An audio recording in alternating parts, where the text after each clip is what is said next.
After 5 years of speculation, the Henry Danger movie is finally here, and it is probably the best version of a movie we could have gotten in this universe.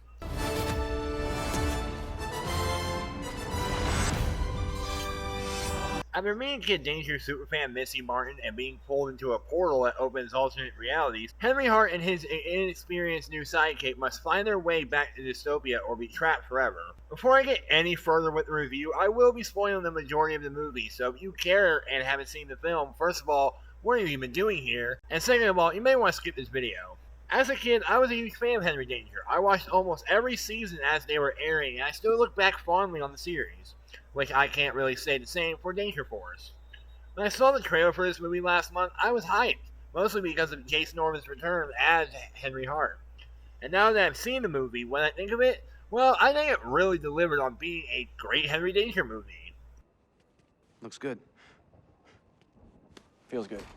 Starting with the positives, I think the movie looks great visual-wise.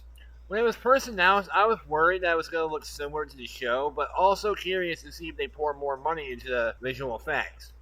And then the Thunderman Returns release, and that only heightened my worries. Side note, that movie was done so dirty with their visual effects, it looked so bad. But when the trailer dropped, I was shocked both by how good the cinematography was and how solid the effects looked. The cinematic look does so much good for Henry Danger, especially with how big they go for in the film. I also really liked Paul Edward Francis' score in this. Everything feels a lot more grander with the orchestral music, and I was overwhelmed with nostalgia hearing the revamped theme. It sounds so good.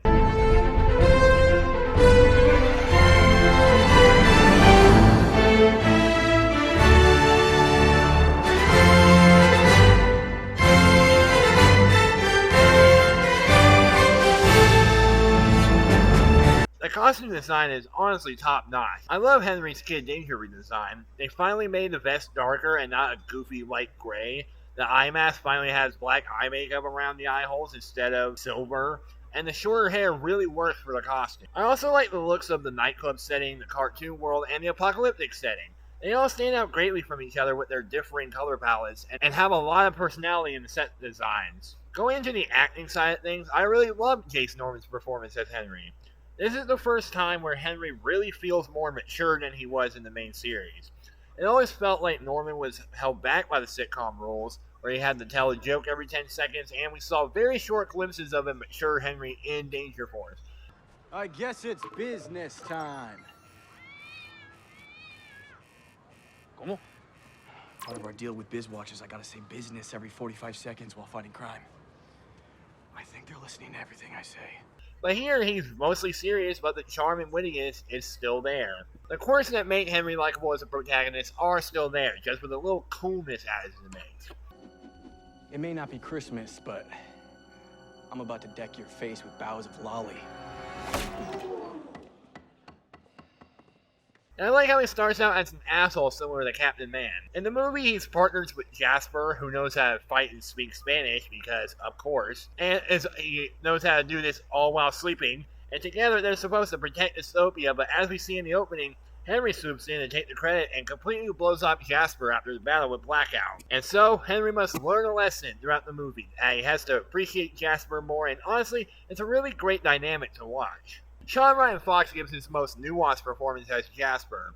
He's finally not the kooky, dumb friend and is Henry's equal from both an intelligence and combat perspective, and again, it's so refreshing to see him play his character without the sitcom rules holding him down. I also love the multiple versions we see of Jasper as we hop from one universe to another.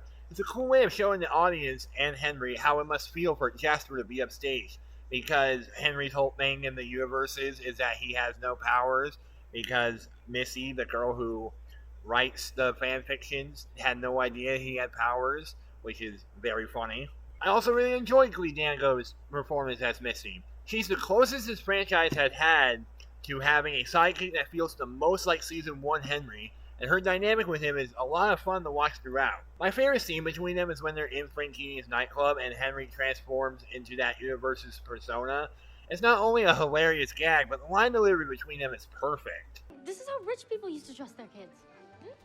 I want to go home. I also like that Henry isn't an asshole to Missy. This movie could have made a big mistake making Henry unlikable and hateful towards her until the final battle, but the fact that he's nice to her throughout the whole thing and there isn't a corny breakup scene made me so happy. Seeing Michael D. Cohen and Ella Anderson again as Schwartz and Piper was really great. I like that they played a big part in the movie.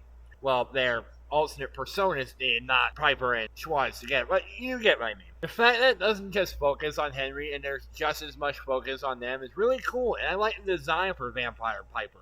And I'll admit, even though I don't like this character in the main series, it felt really nice to see Franchini again. When I eventually do a retrospective on the show, I'll explain more thoroughly as to why I don't like Franchini. The short version is simply because he annoyed the shit out of me. Nothing against Frankie Grande. He did a good job making this character as extravagant as possible, but man, it got to a point where I just got agitated every single time he spoke. And I have yet to rewatch the two-part episode he first appears in, or even touch the musical episode because of him. But here, Grande dials back a little bit and makes Franchini bearable and actually hilarious. I like that they actually give him a song too, which is a banger, I will not lie. Though it does make me sad that there weren't any more of Henry's road gallery in the film. The whole film revolves around Henry and Missy going through her fanfictions, and I wonder why more of Henry's enemies weren't in the movie but Franchini was. And that kind of leads into my negatives. The movie kind of feels lifeless in the middle half. Some of the movie's second and third act takes place in a desolate version of Missy's neighborhood, and while I am fine with that, I'm not fine with seeing little to no background characters when Henry first arrives to Newtown. The show did the same thing in some points, but it had the benefit of being a sitcom, and most scenes in the show didn't have the camera constantly moving. The movie honestly feels empty without any of the kooky side characters from the show, too. It goes for a more grounded version of Henry Danger, and while the kookiness is still there, it's not the main priority, and I do like that, I really do. The only main character that's missing here is Charlotte, which is odd because she was an important part of Henry and Jasper's dynamic, and I miss seeing the villains like Toddler, Dr. Minyak, and Jeff because they added a lot of personality to Swellview, which is something that is missing from Dystopia and Newtown. The only villain we ever see from Newtown is Coach Greg, who's admittedly funny, but he doesn't really speak, and when he does, he sounds like an NPC. Up and give me 20,000 push-ups, Kid Ugly. Now that's just taking it too far. I also wish we could have gotten more of Dystopia. It's a visually interesting place, and it sucks that we only see a small part of this supposedly big city. Blackout is visually interesting to look at, but also an villain. I thought they were going to be the main villain, or at least one of them, but the fact that they only appear in the opening and the last few minutes is pretty lame to me. But that's really it in terms of negatives, and even then, my enjoyment of the movie doesn't change because it still succeeds in being a competent kids movie. Yeah, the villains aren't as great as the main series, but Vampire Piper is honestly one of the cooler antagonists in the film. Her power of being an electric vampire that can literally transform into electric bats is so cool, and the fight scene between her and Henry is really innovative. There's a cool moment where Henry tries to outrun her in getting a gem thing for the RAD device, which is a reality altering device, RAD, which, yeah, clever Nickelodeon, and he deliberately waits until she switches back to grab her by the foot.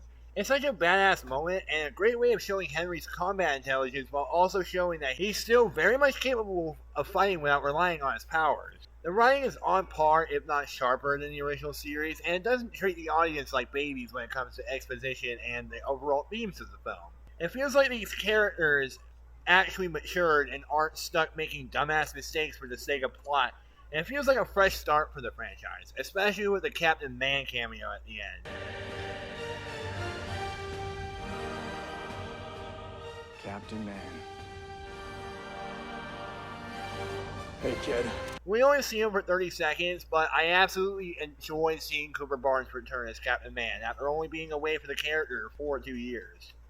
He's a lot dirtier and his hair is a bit longer, along with a bit of a 5 o'clock shadow on his face, and yet he still somehow looks 10 times cooler than he first did in the premiere episode of the main series. I wonder if this is how they're going to approach the new era of Henry Danger, because while I do want a sequel series in the same tone as the movie, I don't want it to look like the main show and Danger Force. Henry Danger would be a lot better off if it was just a big budget movie series rather than be stuck as a Paramount Plus show, because I just can't see this version of Henry and Ray being all goofy and making jokes with a laugh track playing over them all the time while they do missions in Newtown. If we do get a movie sequel with Henry, Ray, and Missy, I hope they're able to go bigger with the villains and we can possibly see more of Newtown. Or hell, even we get a spin-off film with Jasper in Dystopia, I'll be happy. Give me more of this universe, please. I will very much be seeing for whatever comes next. But for right now, I'm going to give Henry Danger the movie a 10 out of 10 because despite my issues with the villains, I still think it manages to feel just as fun as the main series and is a fantastic love letter to the franchise. So yeah, these are all my thoughts on Henry Danger the movie. Let me know what you all think about the film in the comments below, and I'll see you all in the next one.